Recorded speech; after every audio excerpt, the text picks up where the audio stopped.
자, 그런데 이때 조정에서 생각지 못한 일이 벌어집니다. 영재가 병상에 누워버린 거예요.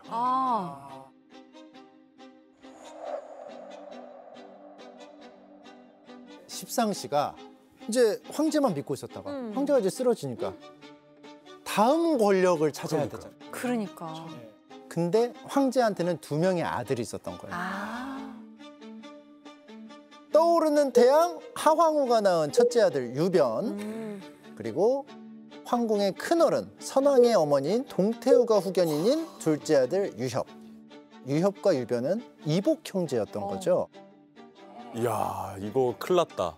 왜 이거 큰일 난 거야? 이거 제가 그래도 사극을 조금 어렸을 때부터 찍었을 때 이 차라리 형제가 같은 엄마면 상관없어요. 근데 어머니가 두 분이라? 지금 엄마가 달라. 아시네.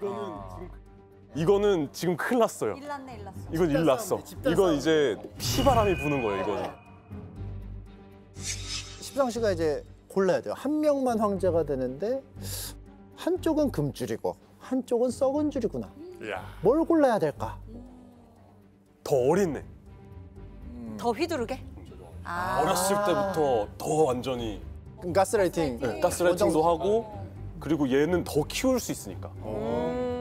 1, 2년이라도 좀 더 오래오래 기간이 길어지니까. 근데 이제 고민을 하다가 십상시조차도 두 갈래로 나눠집니다. 어머. 유변파랑 유협파랑 나뉘어져요. 자, 그러면 반으로 이제 갈라진 이제 십상시가 이대로 상황을 지켜보기만 했을까요? 피바람이 부는 냄새가 납니다.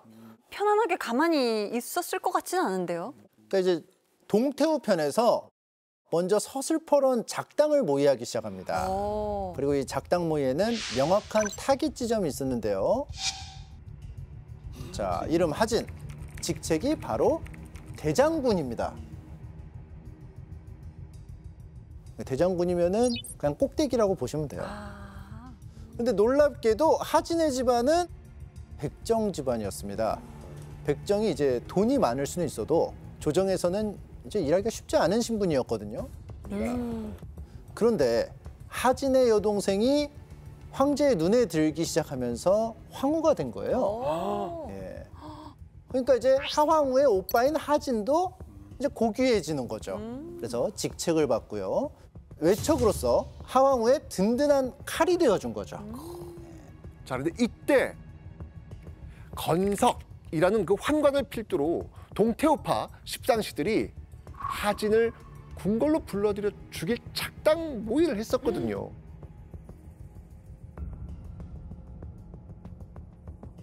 그렇지 않겠습니까? 동태우파 쪽에서 가장 강력한 라이벌은 하진이잖아요. 네.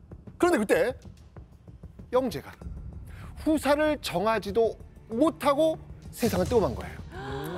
어떡하냐. 일 났다, 이거 진짜 큰일 났다. 아직 매듭을 짓지 않았는데. 역사가 흐른다. 이제 진짜 피바람이다. 하진은요, 서둘러서 군사를 끌고 궁궐로 들어갑니다. 그리고 자신의 외조카이자 하황후의 아들 유변을 13대 황제로 즉위시킵니다. 바로 올려버리네. 바로 군사력으로 밀어붙인 거죠. 대장군이니까. 그렇죠.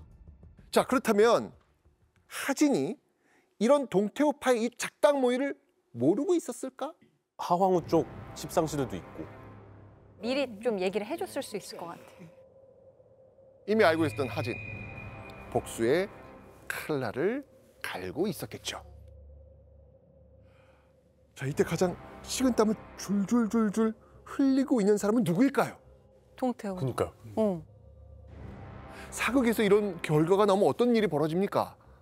둘 중에 한쪽은 죽어야 끝이 죽어야 끝나죠. 그죠? 자, 이제 궁지에 몰린 동태우파 십상시들은요, 거의 죽음에 이르는 그 순간까지 온 거예요. 자, 그러자 쪼르르르 누구한테 가느냐? 하황후. 왜요? 하황후한테 찾아가서 이렇게 말합니다. 자, 뭘까? 왜 갑자기? 대장군을 해치려고 모의한 자는 건석 한 명일 뿐 저희는 아무런 연관이 없습니다. 마마께서 저희를 가엾게 여겨주시기 바랍니다. 손절? 그렇지. 배신 사기들끼리. 십상시들은 살아남기 위해서 이 화려한 새치열을 돌립니다. 하왕후의 남동생과 어머니를 찾아가서 금, 은, 보화를 바치면서 아침 저녁으로 손이 발이 되도록 싹싹싹싹 빌면서 비위를 맞춰줍니다. 십상시들도 생존의 법칙을 본능적으로 너무 잘 알고 있었어요. 자, 이런 이야기를 들었던 하왕후. 하왕후는요, 즉시 하진 대장군을 궁으로 부릅니다. 나와 오라버니는 보잘것없는 집안에서 태어났지요. 이렇게 부귀영화를 누린 것은 장양과 같은 십상시 덕분 아닙니까? 뭐지? 자, 그러면 왜 하왕후는 이 십상시들을 받아줬을까요? 적을 두지 않으려고 하는 그 느낌? 적이 없게끔 최대한 정적을 없애려고 싹 품었을 것 같아요. 그 십상시들을. 하왕후는 황제의 어머니로서 대리인 자격을 갖고 있고 당시에 최고의 권력자 역할을 하고 있는 거죠. 그리고 자기가 이렇게 최고의 권력을 누리는데 십상시가 그다지 방해가 되진 않잖아요. 자기가 권력을 쥐고 있을 때 품어주는 아량을 보이는 게 훨씬 더 나았기 때문에 그걸 품어주는 거죠. 그리고 또 어떤 생각을 하냐면 설마 내 오라버니 하진이 큰일 나겠어? 라고 하는 그런 좀 편안한 생각도 했던 거죠. 하왕후의 이 말에 하진 결국 한수 접고 건석을 제외한 이 동태우파 이 환관들을 벌하지 않기로 합니다. 그러던 어느 날 하왕후는 잔치를 열어서 동태후를 초대합니다. 뭔가 액션을 취할 것 같지 않습니까? 네. 무슨 액션을 취했을까? 분위기가 무르익었을 때 하왕후는 동태후에게 다가가서 이렇게 이야기하죠. 부녀자가 정사에 관여한 것은 옳지 않사옵니다. 이대로 있다간 모든 권력이 하왕후에게 넘어갈 테고 유엽 황자는 낙양에서 멀리 보내지거나 하왕후의 세력에 의해 살해당할 수도 있습니다. 동태후는 끝까지 자신의 권력을 놓치고 싶지 않았던 겁니다. 그러자 동태후는 너희 백정 집안의 천한 것들이 무엇 한단 말이냐? 결국 잔치는 두 여인의 싸움터가 됐고 십상시 장양이 뜯어 말려 각자 궁으로 돌아갔죠. 그리고 이튿날 아침 궁궐은 발칵 뒤집어집니다. 잔칫날 있었던 일을 하왕후에게 들은 하진이 신하들을 모아 동태후를 쫓으라는 주청을 올리게 했고 역관에 머무는 동태후를 뜰에서 독살한 겁니다. 와. 십상시들은 황후에서 태후가 된 하태후의 비호 아래 권력의 그림자로 계속 연명할 수 있게 된 겁니다. 결국 승자는 누구였다?